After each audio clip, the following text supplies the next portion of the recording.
እግዚአብሔር በነቢያት ትንቢት ያናገረ ሕይወታቸው ምን ስላለ ነው? ንገሩኝ እንጂ ከፍ ያለ ስለሆነ ነው። ከፍ ያሉ እናቶች ተራራ ለሰማይ ቅርብ ስል እንደሆነ ሁሉ ለእግዚአብሔር ቅርቦቹ ናቸው። በሕይወታቸው የቀረቡት ባለሟሎቹ፣ ወዳጆቹ እግዚአብሔር ለነቢያት ሳላናግር ምንም ስራ አልሰራም ያለላቸው እነዚህ ተራሮች ይባላሉ። ዝናብም የሚወርድ ከየት ነው? አቤት ከተራራ ነው። እውነት አሰት ውሃ የሚገኝ ከየት ነው? አቤት ውሃ እኮ የሚገኝ ብዙ ጊዜ ከተራራው ስር አይደል እንዴ? ከተራራ ስር ሲቆፈር እኮ ነው ውሃ የሚፈልቀው። ከተራራ ስር ሲቆፈር ውሃ ይፈልቃል።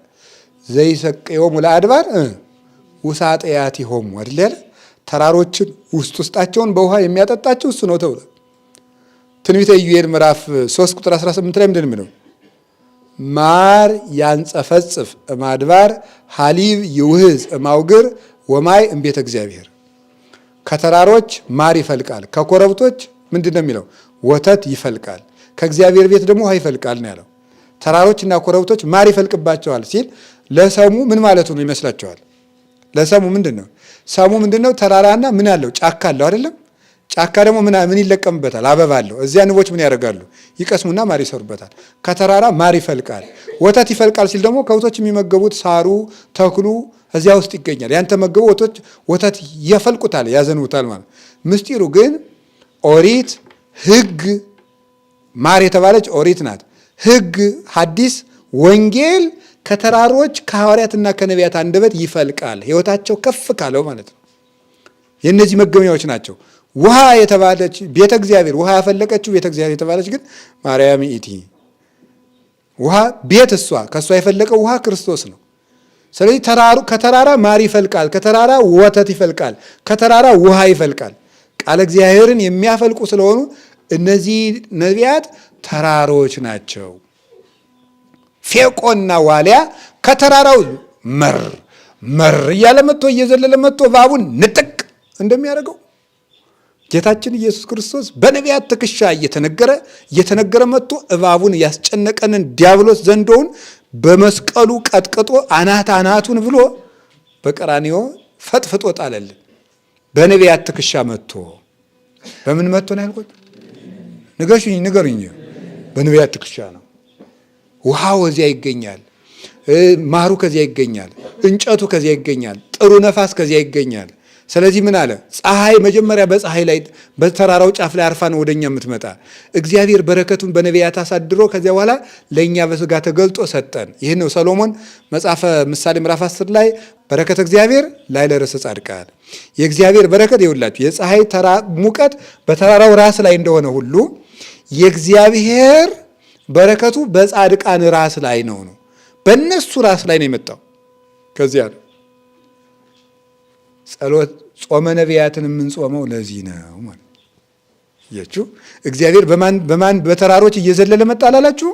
ተራሮች እነማን ናቸው? በነቢያት ላይ ማን ወደኛ መጣ?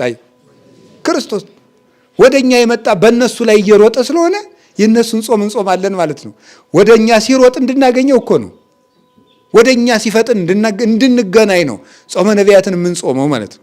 በእነሱ ላይ እየሮጠ ሲመጣ አንድ ሰውየው ከተራራው ሲወርድ በተራራው ላይ እንዲህ ድኩም እያለ ወደ ተራራው ሲወጣ ይገናኛሉ ወይስ ይለያያሉ? ንገሩኝ እንጂ። ወደ ተራራው አንድ ሰውዬ ሄደ፣ ደግሞ ጀግናው ደግሞ ከተራራው እየሮጠ መጣ። ይገናኛሉ ይለያያሉ?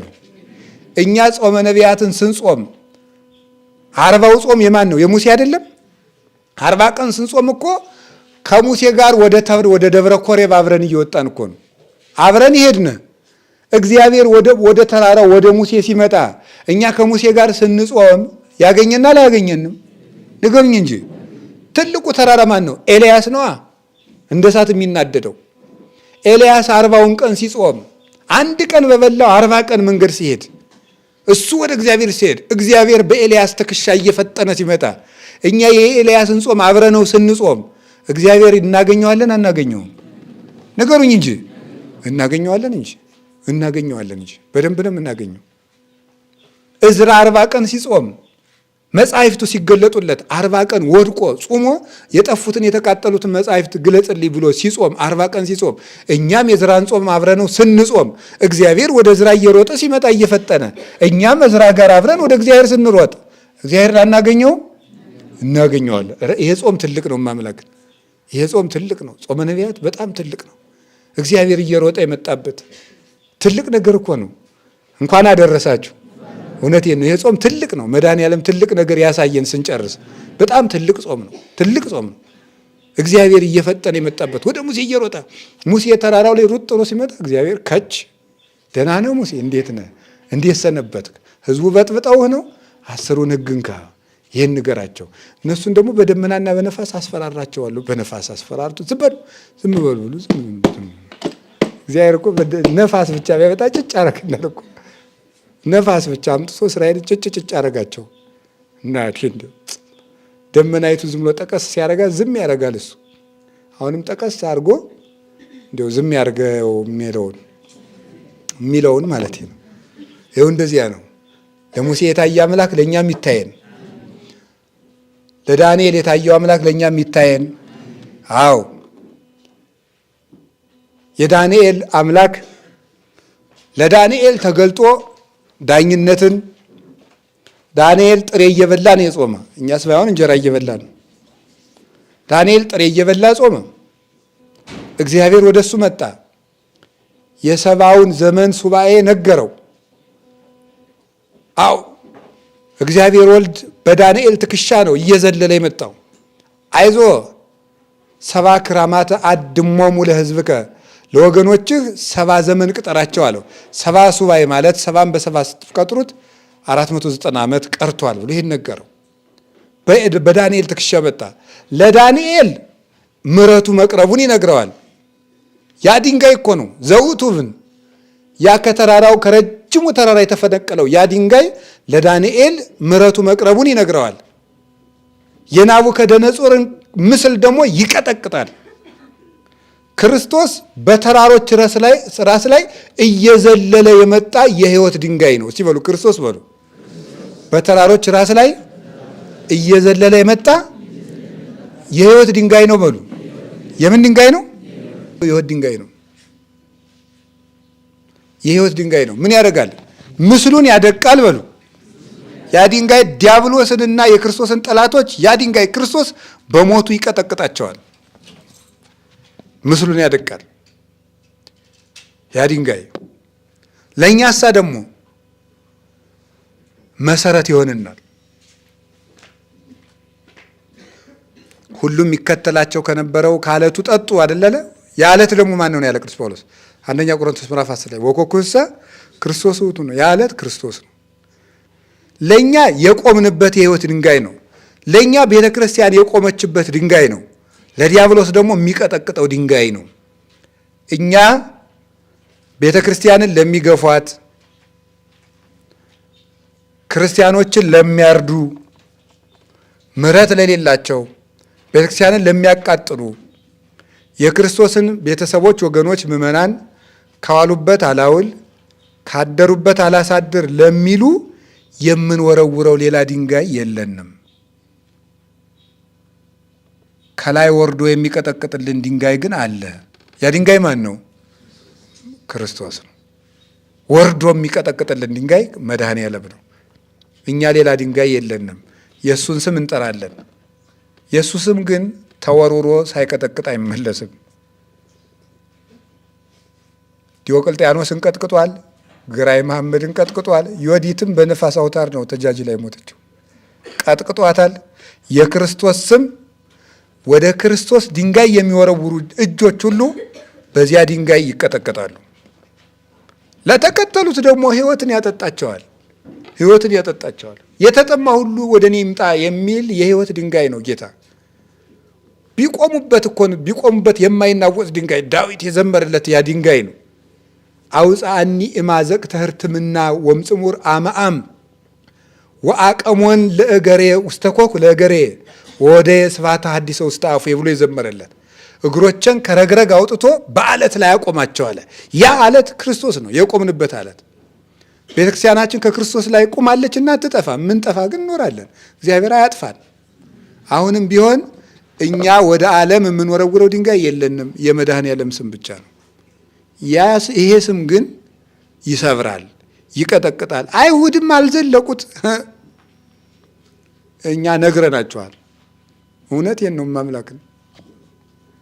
ዓርብ አንድ ቀን የወረወሩት ድንጋይ ነው 1800 ዘመን ሲቀጠቅጣቸው የኖረ። ወደ ክርስቶስ የቃጡ አንድ ቀን አይደለም እንዴ? ዓርብ እኮ ነው። ያችን ገረፉት፣ አሰቃዩት። አንድ ቀን ፎክረው አንድ ቀን ገርፈው 1800 ዘመን ተገረፉ። አንድ ቀን አቁስለው 1800 ዘመን ቆሰሉ። እስራኤል ጀርመን ሄደው 6 ሚሊዮን ሕዝብ በብረት ምጣድ እየተቆላ ሲንተሸተሽ ክርስቶስን ሰቅለው በ70 ዓመተ ምህረት ወስዶ ሲቀቅላቸው ኖረ። አሁንም ወደ ክርስቶስ ድንጋይ የሚወረውሩ እጆች ሁሉ፣ ወደ ክርስቶስ ምዕመናን የሚወረውሩ እጆች ሁሉ ይቀጠቀጣሉ። እውነቴን ነው የምናገረው። የጊዜ ጉዳይ ብቻ ነው። እግዚአብሔር ጫፍ የደረሰ ሄሮድስን ቀጥቅጦታል። ሸቶ ተልቶ እንዲሞት ነው ያደረገው። በሕፃንነቱ ቢያሰድደው ማለት ነው። ክርስቶስን ተበቅሎ ሰላም የኖረ የለም። ያ ድንጋይ መር እያለ ይመጣል፣ እየዘለለ ይመጣል። ያንን ያደቀዋል። እኛን ግን አይመታንም። ለኛ ቤት ነው የሚሆነን፣ ለኛ ሕይወት ነው የሚሆነን፣ ለኛ ውሃ ነው የሚያፈልቅልን። ለሚመለሱ እጆች ሁሉ ሕይወት ያፈልቃል። እንዲያውም ለሚመቱት ሁሉ ውሃ የሚያፈልቅ ነው። እሱስ ለእንጊኖስ እኮ ጎኑን ቢወጋው ከጎኑ የፈሰሰው ውሃ ወዱ አይኑን አበራለታል። በቤተክርስቲያን ትውፊት የሚተረከው ለሚወጉት እጆች ምሕረትን የሚሰጥ ድንጋይ ኢየሱስ ክርስቶስ ነው። መር እያለ መጣ። በተራሮች ራስ ላይ መጣ። 3ቱ ቀን የአስቴር ጾም ነው። በአስቴር ትከሻ መጣ። ሐማን ቀጥቅጦ ማንን አድኖታል? ነገሩኝ እንጂ መርዶክዮስን ነው። በአስቴር ትከሻ የመጣው ያ ድንጋይ እውነቴን ነው እኮ የምነግራቸው። የዚያችን ብላቴና ድሃ ሴት ልመና ሰምቶ በ127 ሀገር የተጻፈ የሞት ደብዳቤን የለወጠው አምላክ መር እያለ በእነ አስቴር ትከሻ መጣ። አስቴር 3 ቀን ጾመችና የሞቱን ድምጥማጥ እልም አድርጋ ጠፋቸው። ባለጊዜውን ሐማን እንዲጠፋ አደረገችው። የወደቀውን መርዶክዮስ ካመድ ላይ አነሳው መድኃኔዓለም። አሁንም እሱ በአስቴር ትከሻ መጣ። ወደኛ ይመጣል። አንዱ ቀን ገሃድ ነው። ገሃድ ማለት መገለጥ ማለት ነው። እሱ ሲገለጥማ እንዲው በልተን ጠጥተን ተመችቶን ተኝተን አድረን ሆዳችን ሞልቶ አይደለም፣ ጾመን ነው እንጂ ተክተን ነው እንጂ ብለን ነው የምንጾመው። ደግሞ አምላክ ሲመጣማ ጾመን እንዲህ አድርገን ነው እንጂ የምናየው ዝም ብለን ልናየው ነው። ስንበላ አድረን ጾመን 40ው ቀን የማን ነው? የነቢያት። 3ቱ ቀን የአስቴር፣ አንዱ ቀን ገሃድ በነቢያት ትንቢት የሰጥ ያናገረ። በአስቴር 3 ቀን ጾም ታምራት ያደረገ ጌታ ለእኛ ተገለጠ። አንድ ቀን ጋር ታኅሳስ 29 ቀን ምንድን ነው? በርህ ሰረቀ ለጻድቃን ነው። ወለርቱዓነ ልብ ትፍሥሕት ለአብርሃም ለይስሐቅ ለያዕቆብ ብርሃን ክርስቶስ ተወለደላቸው። ልቡናቸው ለቀና ለእስራኤል ብርሃን ክርስቶስ ተወለደላቸው። ይሄ ነው። ያን ብርሃን ለማየት ነው ይሄንን ጾም የምንጾመው። ልጅ ወንድሜ በተራሮች ላይ መር እያለ መጣ፣ እየዘለለ መጣ። መዝለል ማለት ምን ማለት ነው? መዝለል ማለት 5500 ዘመን የሰጠውን የድህነት ቀጠሮ ከአዳም በላይ ማን ይፈልገው ነበረ? እሱ ይፈልገው ነበር። ለምን? ሰውን እንደ ማዳን አድርጎ የሚወደው ነገር ስለሌለው።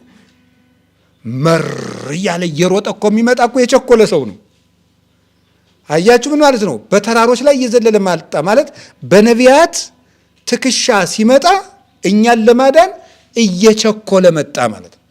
እኛን ለማዳን ፈጽሞ ይቸኩል ነበር። እግዚአብሔር በከመ ይጎጉ ጽሙ ለሰተየ ማይ ከማው ይጎጉ ክርስቶስ ለምሕረት ወለሳይል። የተጠማ ሰው ውሃ ሊጠጣ ከሚቸኩል በላይ ክርስቶስ ሰውን ለመማር ይቅር ለማለት እንዲህ ብሎ ይቸኩላል ይላል። እንዲህ ብሎ ይፈጥናል። ዘንተ እብል ርቱዓነ ሃይማኖት ይላል አባ ጊዮርጊስ። እንዲህ ምል ግን ልቡናቸው ሃይማኖታቸው ለቀና ነው ይላል። እንግዲህ እግዚአብሔር እንዲህ አድርጎ ለምሕረት ይቸኮላል። አይገርማችሁም? ለምሕረት መቸኮሉን እኮ የምታውቁት 6 ወር ሲቀረው እኮ ማንን ልኳል? ዮሐንስን መጥምቅን መጣው ብሎ እኮ ነው። አይዟችሁ መጥቻለሁ ብሎ ነው የላከው ማለት ነው። ለ6 ወር ማለት ነው። እንደ እናት ማለት ነው። የገጠር እናት ምሳሌ ልንገራችሁ። የገጠር እናቶች ለምሳሌ ይመቻሉ። የከተሞችም ለሚመቹት ምሳሌ ይመቹ ይሆናል። እንግዲህ እነሱም ሌላ ምሳሌ ስናገኝ እንመስላለን። አለ ሌላ ምሳሌ። አሁን ዛሬ የገጠሮቹ ተራ ስለሆነ ነው። እና የገጠሮቹ እናቶች ምን ያደርጋሉ? እንጨት ለቅመን ስንመጣ፣ በዱሩ ከብት ጠብቀን ስንመጣ ወጥ ካልሰሩ ትንሽ ቆሎ ነገር እንዲያው በምንም ይሁን በምን ዳረጎት የሆነ ነገር ተልባም ማሽተው ይሁን ሽሮ በጥብጠው ይሰጣሉ። እስከ ይሄ ወጥ እስከምሰራ ነው ይባላል። ያችን እየበላላን ሳለን ወጡ እየተሰራ እያለ ምን ያለ አይዞ መጣው እሺ ብላ ይላሉ። ለምንድን ነው እንደዚያ የሚሉት? ደግሞ የት ላመጣልህ ነው እኮ ይኸውላችሁ፣ ደርሻለሁ አይዞህ ማለት ነው። እንደው እኮ ይገርም፣ ደስ ይለኛል። ይገርማችኋል። ተብላችሁ አታውቁም መሰል። ብዙ አልደነቃችሁም? አዎ እንደዚህ ይላሉ እናቶቻችን። ታዲያ ምን አለ ክርስቶስም ይኸውላችሁ ዝም ቢልሳ ለ6 ወር ዮሐንስን ሂድና መጣው በላቸው አለው። ዮሐንስ መጥምቅ መጣ እኮ አላቸው። ሊመጣ ነው አላቸው። ኋላሳ ይሄው መጣ አለ ነው አበግው ለእግዚአብሔር ዘያትጣጣ ይሄው የቀጠርኩት ያ ዓለሙን ኃጢአት የሚያስተሰርየው ያ መስዋዕት መጣ እኮ ይሄው አላቸው። ያሳያቸው ማለት ነው። ዚያው ሌሎቹ ነቢያት ይመጣል ብለው የዘለለ በእነሱ ላይ መጥቶ ነበር። ዮሐንስ አይዳ አምካላኒሁ ይሄው ብሎ ነክቶ መስዋዕቱን አሳየ። እንግዲህ ልጅ ወንድም የክርስቶስ እየዘለለ ወደኛ መጣ። ሰውን ለማዳን እየፈጠነ እንደመጣ ልንገራችሁ። ዛሬም ደግሞ በእናታችን በድንግል ማርያም፣ በቅዱሳን ሐዋርያት፣ በቅዱሳን ሰማዕታት፣ በቅዱሳን ጻድቃን እኛን ለማዳን ዛሬም ክርስቶስ እየቸኮለ ነው እምላችሁ። ዛሬም ክርስቶስ ሰውን ለማዳን የማያደርገው ነገር የለም። ሰውን ለመማር ማለት ነው። ሰው አሁን እናንተ የሚመስላችሁ ዝም ብሎ ምክንያት እየፈለገ የሚያደርግ ነው የሚመስላችሁ።